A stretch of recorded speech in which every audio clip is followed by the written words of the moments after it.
কাতলা মাছের পেটিগুলো ভালো করে ধুয়ে নিয়ে লেবুর রস মাখিয়ে 5 মিনিট থেকে 10 মিনিটের জন্য রেখে দিচ্ছি।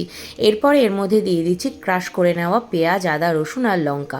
তার সঙ্গে দিয়ে দিচ্ছি এখানে ভাজা জিরের গুঁড়ো, সামান্য হলুদ গুঁড়ো, পরিমাণ মতো লবণ, এরপরে দিচ্ছি গোলমরিচের গুঁড়ো, গরম মশলা গুঁড়ো, তার সঙ্গে ফ্যাটানো টক দই, সব দিয়ে ভালো করে মাখিয়ে আধ ঘন্টার জন্য রেখে দেবো।